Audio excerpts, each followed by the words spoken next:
ਤੁਹਾਨੂੰ पता है आप तकरीबन हर रोज़ जिस तरीके नाल आम आदमी पार्टी की सरकार, मान साहब की सरकार पंजाब लई, पंजाब के लोगों लई जिहड़े जिहड़े फैसले लै रही है उन्हां ते चानना पाउण लई तुहाडे राही पंजाबियों नूं दस्सण लई आपां आलमोस्ट रोज़ ही रूबरू हुंदे हैं। उसे कड़ी च अज एक होर जिहड़ा अहम मैं कह सकता है ट्रांसपोर्ट नाल जुड़िया जिहड़ा मुद्दा है उन्होंने लैके आपां सारे रूबरू हो रहे हैं। आप सारे जानते हैं कि ट्रांसपोर्ट माफिया नूं लैके, ट्रांसपोर्ट की मोनोपली नूं लैके, ट्रांसपोर्ट पब्लिक ट्रांसपोर्ट या प्राइवेट ट्रांसपोर्ट का एकाधिकार नूं लैके पिछले सालों बड़ियां कंट्रोवर्सियां रही हैं। और खास कर ये गल आम चर्चा च रही है कि जिहड़ी पंजाब तो दिल्ली नूं सर्विस है, खास कर एयरपोर्ट लई, जिहदे नाल कि साडा NRI भाईचारा बहुत वड्डे स्तर ते इफैक्ट हुंदा है, प्रभावित हुंदा है, उहदे ते कई सालों तक एक परिवार दी या कह लो भी कुछ एक प्राइवेट घरानिਆਂ दा मोनोपली रही है, अधिकार रहा है, जिथे उन्हां को बहुत वड्डे स्तर ते टिकटां दे रूप च पैसा कलैक्ट किया जाता सी। उत्थे पंजाब रोडवेज, पनसप, पैप्सू, PRTC दीयां बसां जिहड़ियां हैं वो एयरपोर्ट तक नहीं जांदियां सी। इस अहम जिहड़ी जरूरत नूं कह लो, पब्लिक की सहूलत नूं लैके, पब्लिक के फायदे नूं वेख के मानयोग पंजाब के मुख्यमंत्री सरदार भगवंत सिंह मान होना ने अहम फैसला लिया, उन्होंने सरकार ने फैसला लिया जिहदे च 15 जून तो पंजाब रोडवेज, PRTC, पनबस, पैप्सू दीयां बसां अमृतसर साहब, हुशियारपुर, जलंधर और चंडीगढ़ तो सीधा एयरपोर्ट दिल्ली एयरपोर्ट तक जाणगियां। 15 जून तो ये स्टार्टिंग हो रही है, जिहदे च साडे नैशनल कन्वीनर और दिल्ली के मानयोग मुख्यमंत्री अरविंद केजरीवाल जी हरी झंडी देण आ रहे हैं। पंजाब के मानयोग मुख्यमंत्री भगवंत सिंह मान रहणगे। और खास जिहड़ी इहदे पिछे मकसद है इस पब्लिक ट्रांसपोर्ट नूं शुरू करन दा, उहदे ते एक ते ट्रांसपोर्ट माफिया ते लगाम लगी है, दूजा आम पब्लिक नूं सस्ते दरां ते यानी कि अद्धे तो भी घट रेट ते जिहड़ा आ पैसेंजर जिहड़ा दिल्ली एयरपोर्ट हुण पंजाब तो जाऊगा या दिल्ली एयरपोर्ट तो पंजाब आऊगा। ये सब तो वड्डी गल है कि वॉल्वो बसां, एयर कंडीशनड बसां, PRTC दियां, अपना पैप्सू दियां, जिहड़ियां कि अमृतसर साहब, हुशियारपुर, जलंधर और चंडीगढ़ तो जाणगियां वख-वख टाइम च 15 जून तो, जिहदा किराया मौजूदा जिहड़ियां वॉल्वो बसां या पिछले सालां चलदी रही उहदे तो अद्धे तो भी घट होऊगा और सहूलतां वध होणगियां। पैसेंजर वास्ते सहूलतां ज़्यादा होणगियां, किराया घट होऊगा, जिहदे नाल आम पैसेंजर नूं भी फायदा मिलूगा ते दूजा पंजाब के एक्सचैकर, पंजाब के रैवन्यू नूं भी किते ना किते इहदा लाहा मिलूगा, फायदा मिलूगा।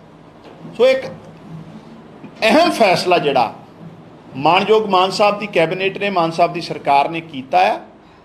और इस तरीके नाल छोटे छोटे वड्डे वड्डे जिहड़े फैसले जिहड़े पिछले दिनों च हो रहे आ, उहदा मकसद ही ये आ भी एक वैलफेयर स्टेट या एक जिम्मेवार सरकार किस तरीके नाल लोकां दे लोक हितैषी फैसले लेंदे आ, जिहदे नाल लोकां नूं आर्थिक तौर पर भी फायदा होऊगा, बुनियादी सुविधावां भी मिलणगीआं, नाल नाल पंजाब के खजाने नूं भी फायदा होगा। एक विजनरी लीडरशिप का फैसला है।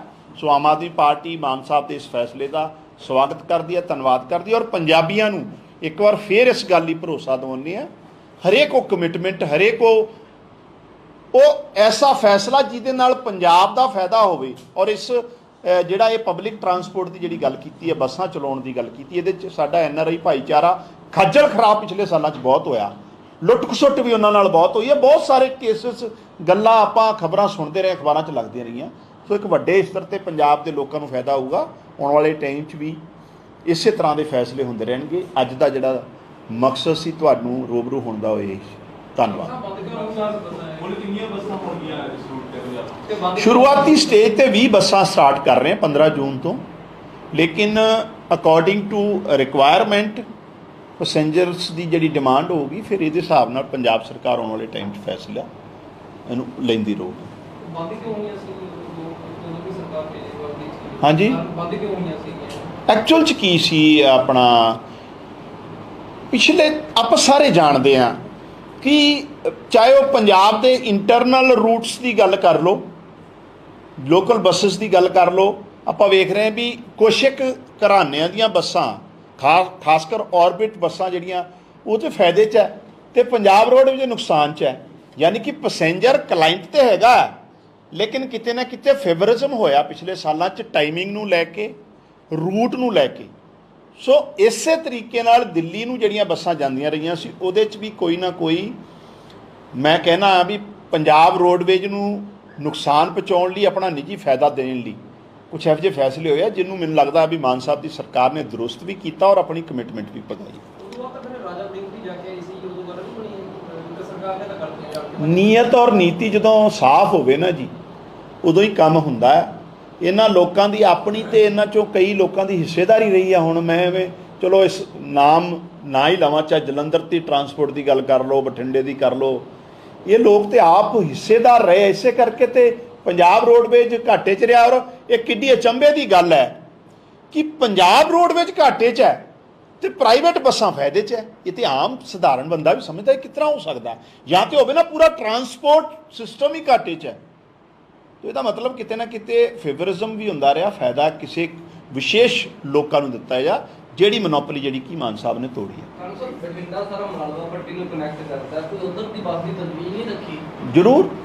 ਜ਼ਰੂਰ ਆਉਣ ਵਾਲੇ ਟਾਈਮ 'ਚ ਮੈਂ ਤੇ ਅੱਜ ਤੁਹਾਨੂੰ ਜਿਹੜੀ ਜਾਣਕਾਰੀ ਦਿੱਤੀ ਆ ਉਹ ਸ਼ੁਰੂਆਤ ਜਿਹੜੀ ਹੋ ਰਹੀ ਹੈ ਇੱਕ, ਉਹਦੇ ਬਾਰੇ ਤੁਹਾਨੂੰ 15 ਜੂਨ ਤੋਂ ਜਿਹੜੀ ਸ਼ੁਰੂਆਤ ਹੋ ਰਹੀ ਹੈ। ਮੈਨੂੰ ਲੱਗਦਾ ਹੈ ਵੀ ਰਿਕੁਆਇਰਮੈਂਟ, ਜਿਸ ਤਰ੍ਹਾਂ ਮੈਂ ਪਹਿਲਾਂ ਵੀ ਗੱਲ ਕੀਤੀ, ਜਿਹੜੀ ਰਿਕੁਆਇਰਮੈਂਟ ਔਰ ਡਿਮਾਂਡ ਦੇ ਹਿਸਾਬ ਨਾਲ ਅਲਟੀਮੇਟਲੀ ਸਾਡਾ ਜਿਹੜਾ ਮਕਸਦ ਹੈ, ਮੈਂ ਮੁੱਖ ਦੀ ਗੱਲ ਕਰਾਂ, ਆਮ ਪੰਜਾਬੀ ਨੂੰ ਜਾਂ ਆਮ ਲੋਕਾਂ ਨੂੰ ਸਹੂਲਤ ਵੀ ਹੋਵੇ ਤੇ ਆਰਥਿਕ ਤੌਰ ਤੇ ਫਾਇਦਾ ਵੀ ਹੋਵੇ ਤੇ ਪੰਜਾਬ ਦੇ ਐਕਸਚੈਕਰ ਨੂੰ, ਪੰਜਾਬ ਦੇ ਰੈਵਨਿਊ ਨੂੰ ਵੀ ਫਾਇਦਾ ਹੋਵੇ। ਮੈਂ ਫੋਰ ਐਗਜ਼ਾਮਪਲ ਇੱਕ ਗੱਲ ਕਰ ਦਿੰਦਾ ਵੀ ਮੰਨ ਲਓ ਵੀ ਅੰਮ੍ਰਿਤਸਰ ਤੋਂ ਜਿਹੜਾ ਕਿਰਾਇਆ ਸੀ ਦਿੱਲੀ ਏਅਰਪੋਰਟ ਦਾ ਪਿਛਲੇ ਦਿਨਾਂ 'ਚ ਪ੍ਰਾਈਵੇਟ ਬੱਸਾਂ ਦਾ ਉਹ 2500 ਤੋਂ ਉੱਪਰ ਤੱਕ ਸੀ, 2550 ਜਾਂ 2575 ਰੁਪਏ। ਉਹ ਹੁਣ ਜਿਹੜੀ 15 ਜੂਨ ਤੋਂ ਜਿਹੜੀ ਪੰਜਾਬ ਰੋਡਵੇਜ ਦਾ ਕਿਰਾਇਆ ਹੋਊਗਾ, ਹਾਲਾਂਕਿ ਇਹ ਖਾਸ ਗੱਲ ਹੈ, ਇਹਦੇ 'ਚ ਬੱਸਾਂ ਦੀ ਕੁਆਲਿਟੀ ਔਰ ਫੈਸਿਲਿਟੀਜ਼ ਉਹ ਉਸ ਲੈਵਲ ਦੀ ਉਸ ਤੋਂ ਵਧੀਆ ਹੋਊਗੀ, ਬੱਸਾਂ ਦਾ ਲੈਵਲ ਵੀ ਵਧੀਆ ਹੋਊਗਾ, ਕਿਰਾਇਆ ਆਲਮੋਸਟ ਮੈਨੂੰ ਲੱਗਦਾ 1000 ਤੋਂ 1200 ਰੁਪਏ ਦੇ ਵਿੱਚ ਰਹੂਗਾ। ਪੰਜਾਬ ਸਰਕਾਰ ਨੂੰ ਅਸੀਂ ਅਪੀਲ ਕਰ ਰਹੇ ਕਿ ਆਪਣਾ ਡਿਪੂ ਤਿਆਰ ਕਰੇ, ਉੱਥੇ ਬੱਸਾਂ ਤਿਆਰ ਕੀਤੀਆਂ ਜਾਣ, ਰਾਜਸਥਾਨ ਜਾਂ ਕਿਸੇ ਹੋਰ ਸੂਬੇ ਤੋਂ ਮੰਗਵਾਉਣ ਦੀ ਜਗ੍ਹਾ। ਨਹੀਂ, ਜਿਹੜੇ ਵੀ ਦੇਖੋ ਸੁਧਾਰ ਹੈ, ਇਹ ਹੁਣ ਰਾਜਸਥਾਨ ਵਾਲੇ ਸੂਬੇ ਤੋਂ ਜਿਹੜਾ ਹੋਇਆ ਉਹ ਇੱਕ ਆਪਾਂ ਅਲੱਗ ਕਰਾਂਗੇ। ਇਹ ਬਹੁਤ ਸਾਰੀਆਂ ਗੱਲਾਂ ਅੱਜ ਧਾਲੀਵਾਲ ਸਾਹਿਬ ਨੇ ਜਿਹੜਾ ਖੁਲਾਸਾ ਕੀਤਾ ਹੈ ਅਲਫਾ ਮਾਲ ਦਾ ਅੰਮ੍ਰਿਤਸਰ ਵਾਲਾ, ਇਹ ਵੀ ਸਾਰੇ ਸਾਹਮਣੇ 'ਚ ਆ ਗਿਆ। ਇਹ ਸਾਰੀਆਂ ਕਰਤੂਤਾਂ ਪੰਜਾਬ ਦੇ ਲੋਕਾਂ ਦੇ ਸਾਹਮਣੇ ਆ ਵੀ ਰਹੀਆਂ ਤੇ ਆ ਵੀ ਗਈਆਂ ਤੇ ਕੁਝ ਆਉਣ ਵਾਲੇ ਟਾਈਮ 'ਚ ਆਉਣਗੀਆਂ। ਸੋ ਸਾਡਾ ਤੇ ਜਿਹੜਾ ਮਕਸਦ ਹੈ ਟਰਾਂਸਪੇਰੈਂਸੀ ਨਾਲ ਮੈਕਸਿਮਮ ਪੰਜਾਬ ਔਰ ਪੰਜਾਬੀਆਂ ਦਾ ਫਾਇਦਾ ਹੋਵੇ। ਮਾਨ ਸਾਹਿਬ ਇਸ ਜਿਹੜਾ ਡਾਇਰੈਕਸ਼ਨ 'ਚ ਕੰਮ ਮਿਨਿਸਟਰ ਸਾਡੇ ਉਹਨਾਂ ਨੇ ਪੀਸੀ ਵੀ ਕੀਤੀ ਹੈ ਤੇ ਉਹਨਾਂ ਨੇ ਇਲਜ਼ਾਮ ਵੀ ਲਾਏ ਨੇ ਆਪਣੇ ਬਾਜਵਾ ਤ੍ਰਿਪਤ ਬਾਜਵਾ। ਮੈਂ ਉਹੀ ਗੱਲ ਕੀਤੀ ਨਾ, ਦੇਖੋ ਤੁਸੀਂ ਇਹਨਾਂ ਲੋਕਾਂ ਦੀ ਮਤਲਬ ਤੁਸੀਂ ਮਾਨਸਿਕਤਾ ਜਾਂ ਇਹਨਾਂ ਲੋਕਾਂ ਦਾ ਲੈਵਲ ਜਿਹੜਾ ਸੀ ਪੰਜਾਬ ਨੂੰ ਲੁੱਟ ਸੁੱਟ ਦਾ ਕਿਹੜਾ ਸੀ, ਜਾਂ ਹਿੰਮਤ ਜਾਂ ਹਿਮਾਕਤ। ਦੇਖੋ ਵੀ 10 ਮਾਰਚ ਨੂੰ ਕਾਂਗਰਸ ਬੁਰੀ ਤਰ੍ਹਾਂ ਪੰਜਾਬ 'ਚੋਂ ਹਾਰ ਜਾਂਦੀ ਹੈ ਔਰ 11 ਮਾਰਚ ਨੂੰ ਜਦੋਂ ਇੱਕ ਕੈਬਨਿਟ ਡਿਜ਼ੋਲਵ, ਸਰਕਾਰ ਨੂੰ ਇੱਕ ਫਾਰਮਲ ਡਿਜ਼ੋਲਵ ਕਰਨਾ ਹੁੰਦਾ ਔਰ ਮਾਣਯੋਗ ਗਵਰਨਰ ਸਾਹਿਬ ਨੂੰ ਜਾ ਕੇ ਇੱਕ ਚਿੱਠੀ ਦੇਣੀ ਹੁੰਦੀ ਹੈ ਜਿਹੜੀ ਆਊਟਗੋਇੰਗ ਸਰਕਾਰ ਹੈ, ਉਸ ਦੌਰਾਨ ਵੀ ਕਾਂਗਰਸ ਦੇ ਸੀਨੀਅਰ ਵਜ਼ੀਰ ਤ੍ਰਿਪਤ ਬਾਜਵਾ ਜੀ ਨੇ ਜਿਹੜਾ ਅੱਜ ਧਾਲੀਵਾਲ ਸਾਹਿਬ ਨੇ ਖੁਲਾਸਾ ਕੀਤਾ, ਇੱਕ ਫਾਈਲ 'ਤੇ ਸਾਈਨ ਕਰਦੇ ਆ, ਪਾਰਟੀਕੂਲਰ ਕਿਸੇ ਨੂੰ ਫੇਵਰ ਕਰਦੇ, ਜਿਹਦੇ 'ਚ 28 ਕਰੋੜ ਰੁਪਏ ਦਾ ਜਿਹੜਾ ਪੰਜਾਬ ਦੇ ਰੈਵਨਿਊ ਨੁਕਸਾਨ ਹੋਇਆ। ਹਾਲਾਂਕਿ ਇਹਦੇ ਤੇ ਹੋਰ ਵੀ ਜਾਂਚ ਹੋਊਗੀ, ਸਾਰੀਆਂ ਗੱਲਾਂ ਸਾਹਮਣੇ ਆਉਣਗੀਆਂ। ਮੈਂ ਇਹਨਾਂ ਲੋਕਾਂ ਦੀ ਜਿਹੜੀ ਅਸਲੀਅਤ ਹੈ, ਜਾਂ ਕਾਂਗਰਸੀ ਹੋਣ ਜਾਂ ਅਕਾਲੀ ਦਲ ਹੋਵੇ, ਇਹ ਲੋਕ ਇਸ ਹੱਦ ਤੱਕ ਪੰਜਾਬ ਦੀ ਲੁੱਟ ਖਸੁੱਟ ਕਰਦੇ ਰਹੇ ਆ। ਸੋ ਆਪਣੇ ਆਪ ਮਤਲਬ ਇਹ ਕਿਤੇ ਨਹੀਂ ਦੁਨੀਆ 'ਚ ਹੋਊਗਾ ਵੀ ਸਰਕਾਰ ਚਲੇਗੀ, ਹਾਰ ਗਈ, ਰਿਜ਼ਲਟ ਆ ਗਏ, ਦੂਸਰੀ ਸਰਕਾਰ ਨੇ ਇੱਕ ਫਾਰਮਲ ਜਿਹੜੀ ਸਹੁੰ ਚੁੱਕ ਸਮਾਗਮ ਹੋਣਾ, ਉਸ ਤੋਂ ਪਹਿਲਾਂ ਇੱਕ ਸਾਈਨ ਕਰ ਜਾਂਦੇ ਆ ਫਾਈਲ ਤੇ ਔਰ ਇੱਕ ਫੈਸਲਾ ਸੁਣਾ ਜਾਂਦੇ ਜਿਸ ਵਿੱਚ ਪੰਜਾਬ ਦਾ ਕਰੋੜਾਂ ਰੁਪਏ ਦਾ ਨੁਕਸਾਨ। ਸੋ ਇਹ ਹਾਲਾਤ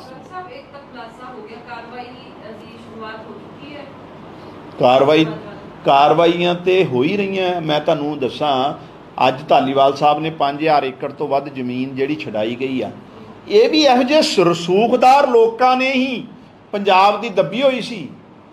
ਮਤਲਬ ਇਹ ਤੇ ਸਮਝਦੇ ਕੁਛ ਨਹੀਂ ਸੀ ਪੰਜਾਬ ਨੂੰ, ਪੰਜਾਬ ਦੇ ਲੋਕਾਂ ਨੂੰ। ਇਹ ਸੋਚਦੇ ਸੀ ਪੀੜ੍ਹੀ ਦਰ ਪੀੜ੍ਹੀ ਅਸੀਂ ਰਾਜ ਕਰ ਲਈ ਔਰ ਲੁੱਟ ਖਸੁੱਟ ਕਰ ਲਈ ਆਏ ਆ, ਇਲੈਕਸ਼ਨ ਹੋ ਜਾਣੇ ਆ, ਵੱਧ ਤੋਂ ਵੱਧ ਅਕਾਲੀ ਦਲ ਆਜੂ, ਕਾਂਗਰਸ ਆਜੂ, ਕਾਂਗਰਸ ਹਾਰ ਜੂ, ਅਕਾਲੀ ਦਲ ਆਜੂ, ਸਾਡੀ ਮਨਮਰਜ਼ੀ ਇਸ ਤਰ੍ਹਾਂ ਹੀ ਚੱਲਦੀ ਰਹੂਗੀ। ਤਾਂ ਹੀ ਅੱਜ ਪੰਜਾਬ ਆਰਥਿਕ ਤੌਰ ਤੇ ਇੱਥੇ ਪਹੁੰਚ ਗਿਆ, ਕਰਜ਼ਾਈ ਹੋ ਗਿਆ, ਇਹਨਾਂ ਲੋਕਾਂ ਦੇ ਆਪਣੇ ਅੰਪਾਇਰ ਖੜੇ ਹੋ ਗਏ। ਲੇਕਿਨ ਇਹ ਸਾਰੀਆਂ ਸੱਚਾਈ ਇੱਕ ਇੱਕ ਬੰਦੇ ਜਿਹੜੇ ਜ਼ਿੰਮੇਵਾਰ ਹੈ ਪੰਜਾਬ ਦੀ ਲੁੱਟ ਖਸੁੱਟ ਲਈ, ਵਾਰੀ ਸਾਰਿਆਂ ਦੀ ਸੱਚਾਈ ਬਾਹਰ ਆ ਜਾਣੀ।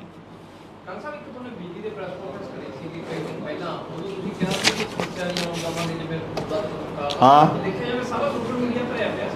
ਕਾਹਦਾ? ਬਿਜਲੀ ਦਾ। ਦੇਖੋ ਬਿਜਲੀ ਦੇ ਬਾਰੇ ਕਿੰਨੀ ਸਾਡੇ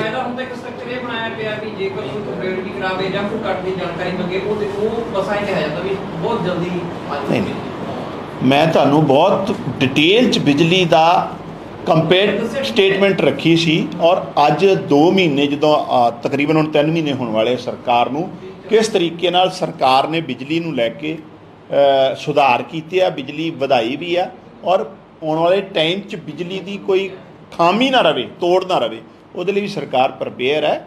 ਬਾਕੀ ਮੈਨੂੰ ਨਹੀਂ ਲੱਗਦਾ ਵੀ ਆ ਜਿਹੜਾ ਪੈਡੀ ਸੀਜ਼ਨ ਹੁੰਦਾ ਕਿਸੇ ਤਰ੍ਹਾਂ ਦੀ ਦਿੱਕਤ ਆਉਣਗੀ। ਸਾਡੇ ਬਿਜਲੀ ਮੰਤਰੀ ਸਾਹਿਬ ਆਪ 24 ਘੰਟੇ ਲੱਗੇ ਹੋਏ ਆ। ਨਹੀਂ, ਆਮ ਲੋਕਾਂ ਨੂੰ ਮੈਨੂੰ ਲੱਗਦਾ ਹੈ ਵੀ ਪਤਾ ਨਹੀਂ ਤੁਸੀਂ ਕਿੱਥੋਂ ਦੀ ਗੱਲ ਕਰ ਰਹੇ ਹੋ। ਅਦਰਵਾਈਜ਼ ਮੈਂ ਜੇ ਬਿਜਲੀ ਤੇ ਇੱਕ ਬੜੀ ਡਿਟੇਲ ਪ੍ਰੈਸ ਕਾਨਫਰੰਸ ਮੈਂ ਕਰ ਚੁੱਕਿਆ, ਮੈਂ ਉਸ ਪਾਸੇ ਹੁਣ ਜਾਣਾ ਨਹੀਂ ਚਾਹੁੰਦਾ। ਲੇਕਿਨ ਹਾਲਾਂਕਿ ਜੇ ਇਹ 'ਚ ਹੋਰ ਵੀ ਜਿਹੜੀ ਸੁਧਾਰ ਦੀ ਲੋੜ ਆ, ਈਵਨ ਹੋਣਾ ਵੀ ਆ, ਚਾਹੇ ਉਹ ਟਰਾਂਸਮਿਸ਼ਨ ਦੀ ਸਰਵਿਸ ਨੂੰ ਆ, ਚਾਹੇ ਪੰਜਾਬ ਦੀ ਸੋਲਰ ਪਾਵਰ ਨੂੰ ਇਨਕਰੀਜ਼ ਕਰਨ ਦੀ ਗੱਲ ਹੈ, ਚਾਹੇ ਸਾਡੀ ਪਛਵਾੜਾ ਕੋਲ ਮਾਈਨ ਨੂੰ ਸ਼ੁਰੂ ਕਰਨ ਦੀ ਗੱਲ ਹੈ, ਸਾਰੇ ਮਤਲਬ ਜਿਹੜੇ ਐਸਪੈਕਟ ਹੈ ਪੰਜਾਬ ਸਰਕਾਰ ਬੜੀ ਗੰਭੀਰਤਾ ਨਾਲ ਕੰਮ ਕਰ ਰਹੀ ਹੈ।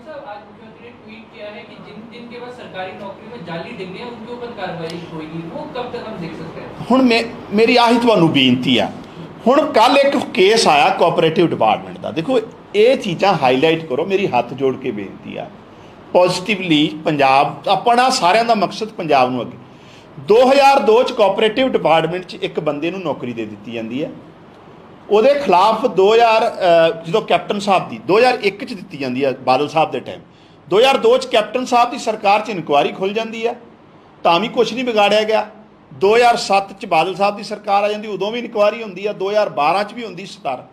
ਉਸ ਬੰਦੇ ਨੂੰ ਜਿਹੜਾ ਕਿ ਫੇਕ ਡਿਗਰੀ ਨਾਲ ਲੈ ਕੇ ਨੌਕਰੀ ਲਈ ਸੀ ਕੋਆਪਰੇਟਿਵ ਡਿਪਾਰਟਮੈਂਟ ਦਾ, ਆ ਹੁਣ ਸਾਡੀ 2-2.5 ਮਹੀਨੇ ਦੀ ਸਰਕਾਰ ਹੈ, ਉਹਨੇ ਉਹਨਾਂ 'ਤੇ ਐਕਸ਼ਨ ਲਿਆ। ਮਤਲਬ ਇਸ ਤਰੀਕੇ ਨਾਲ ਮਨਮਰਜ਼ੀਆਂ ਤੇ ਪੰਜਾਬ ਨਾਲ ਧੱਕਾ ਹੁੰਦਾ ਰਿਹਾ, ਧੋਖਾ ਹੁੰਦਾ ਰਿਹਾ। ਧੱਕਾ ਵੀ ਮੈਂ ਕਹੂੰਗਾ, ਧੋਖਾ ਕਰਦੇ ਰਹੇ ਲੋਕ। ਸੋ ਜਿਹੜੀ ਅੱਜ ਮਾਨ ਸਾਹਿਬ ਨੇ ਜਿਹੜੀ ਗੱਲ ਕੀਤੀ ਆ, ਕਿਉਂਕਿ ਇਹੋ ਜਿਹੇ ਬਹੁਤ ਕੇਸ ਆ ਰਹੇ ਆ। ਬੇਸਿਕਲੀ ਹੁਣ ਫੋਰ ਐਗਜ਼ਾਮਪਲ ਫਤਿਹ ਸਿੰਘ ਬਾਜਵਾ ਦੇ ਮੁੰਡੇ ਨੂੰ DSP ਬਣਾਉਣਾ ਸੀ, 89 'ਚ ਉਹਦੇ ਦਾਦੇ ਦੀ ਡੈਥ ਹੋਈ ਸੀ। ਕੰਪੋਸ਼ਨੇਟ ਗਰਾਊਂਡ ਤੇ ਵੀ ਇੱਕ ਟਾਈਮ ਲਿਮਿਟ ਹੈ ਵੀ ਇੰਨੇ ਸਾਲਾਂ 'ਚ ਜਾਂ ਇੰਨੇ ਮਹੀਨਿਆਂ ਬਾਅਦ ਤੁਸੀਂ ਕਲੇਮ ਕਰ ਸਕਦੇ ਹੋ ਨੌਕਰੀ ਦਾ। ਆਊਟ ਆਫ ਦੀ ਵੇ ਜਾ ਕੇ ਕੈਪਟਨ ਅਮਰਿੰਦਰ ਦੀ ਕੈਬਨਿਟ ਨੇ ਅਪਰੂਵਲ ਦਿੱਤੀ, ਫਿਰ ਸਾਰੇ ਪਾਸੋਂ ਕ੍ਰਿਟਿਸਿਜ਼ਮ ਹੋ ਗਿਆ, ਗਾਲਾਂ ਪੈਣ ਲੱਗ ਗਈਆਂ, ਲੋਕ ਇਹਨਾਂ ਦੇ ਕੱਪੜੇ ਪਾੜਨ ਲੱਗ ਗਏ। ਮੇਰਾ ਇਹ ਤੇ ਅਖਬਾਰ 'ਚ ਆ ਗਈ ਨਾ ਗੱਲ। ਇਹ ਬਿਹਾਈਂਡ ਦਾ ਕਰਟਨ ਫਾਈਲਾਂ 'ਚ ਕਿੰਨੀਆਂ ਇਹੋ ਜਿਹੀਆਂ ਮਤਲਬ ਪੰਜਾਬ ਨਾਲ ਧੋਖੇ ਹੋਏ ਆ, ਕਿਸ ਹੱਦ ਤੱਕ ਫੇਵਰਿਜ਼ਮ ਹੋਇਆ ਇਹਨਾਂ ਸਰਕਾਰਾਂ 'ਚ, ਉਹ ਮੈਨੂੰ ਲੱਗਦਾ ਹੈ ਵੀ ਆਉਣ ਵਾਲੇ ਟਾਈਮ 'ਚ ਤੁਹਾਡੇ ਸਾਹਮਣੇ ਵੀ ਆਊਗਾ। ਔਰ ਤੁਹਾਡਾ ਜ਼ਿੰਮੇਵਾਰ ਮੀਡੀਆ ਦੀ ਵੀ ਇਹ ਰਿਸਪੌਂਸਿਬਿਲਿਟੀ ਹੈ। ਸੋ ਮਾਨ ਸਾਹਿਬ ਨੇ ਉਹੀ ਇਸ਼ਾਰਾ ਕੀਤਾ ਹੈ, ਕਿਉਂਕਿ ਸ਼ਿਕਾਇਤਾਂ ਬਹੁਤ ਆ ਰਹੀਆਂ। ਆਉਣ ਵਾਲੇ ਟਾਈਮ 'ਚ ਜਿਹੜੇ ਲੋਕਾਂ ਨੇ ਵੀ ਫੇਕ ਡਿਗਰੀਜ਼ ਲੈ ਕੇ ਜਾਂ ਇਹੋ ਜਿਹੇ ਕੰਮ ਕੀਤੇ ਹੋਣਗੇ ਉਹਨਾਂ 'ਤੇ ਜ਼ਰੂਰ ਜਿਹੜਾ ਹੈ ਕਾਰਵਾਈ ਸਰਕਾਰ ਕਰੂਗੀ। ਡਾਕਟਰ ਸਾਹਿਬ, ਗੰਨਾ ਕਿਸਾਨ ਲਗਾਤਾਰ ਪ੍ਰਦਰਸ਼ਨ ਕਰ ਰਹੇ ਆ, ਵਾਅਦਾ ਵੀ ਕੀਤਾ ਸੀ ਕਿ ਸਰਕਾਰ ਬਣਨ ਤੋਂ ਪਹਿਲਾਂ ਕਿ ਬਕਾਇਆ ਰਾਸ਼ੀ ਜਾਰੀ ਕਰਾਂਗੇ, ਪਰ ਹਜੇ ਵੀ ਉਹ ਨਹੀਂ, ਉਹਦੇ 'ਤੇ ਕੁਛ ਰਾਸ਼ੀ ਜਾਰੀ ਵੀ ਕਰਤੀ ਹੈ। ਚੀਮਾ ਸਾਹਿਬ ਨੇ ਜਦੋਂ ਪਿਛਲੇ ਦਿਨਾਂ 'ਚ ਗੰਨਾ ਕਿਸਾਨਾਂ ਨੂੰ ਲੈ ਕੇ ਮੀਟਿੰਗ ਕੀਤੀ ਸੀ ਮਾਝੇ 'ਚ, ਮੈਨੂੰ ਲੱਗਦਾ ਵੀ ਆਉਣ ਵਾਲੇ ਟਾਈਮ 'ਚ ਉਹਨੂੰ ਪੂਰੀ ਤਰ੍ਹਾਂ ਜਿਹੜਾ ਸੁਲਝਾ ਲਿਆ ਜਾਊਗਾ। ਆਲਰੇਡੀ ਫਾਈਨੈਂਸ ਮਿਨਿਸਟਰ ਸਾਹਿਬ ਬਹੁਤ ਫੋਕਸ ਕਰ ਰਹੇ ਇਸ ਚੀਜ਼ 'ਤੇ। ਔਰ ਇੱਕ ਗੱਲ ਮੈਂ ਫਿਰ ਰਿਪੀਟ ਕਰਦਾ, ਮਾਨ ਸਾਹਿਬ ਨੇ ਇਹ ਗੱਲ ਕਹੀ ਸੀ ਲਾਸਟ ਆਪਣੀ ਉਦਣ ਕਿਸਾਨਾਂ ਦੀ ਮੀਟਿੰਗ ਤੋਂ ਬਾਅਦ ਜਿਹੜੀ ਚੰਡੀਗੜ੍ਹ ਹੋਈ ਆ, 1 ਸਾਲ ਦੇ ਅੰਦਰ ਅੰਦਰ ਕਿਸਾਨਾਂ ਦੀ ਧਰਨਾ ਫਰੀ ਜਿਹੜਾ ਪੰਜਾਬ ਨੂੰ ਬਣਾਉਣਾ, ਉਹਦੇ ਬਾਰੇ ਆਲਰੇਡੀ ਸਰਕਾਰ ਬਹੁਤ ਸੰਜੀਦਗੀ ਨਾਲ ਕੰਮ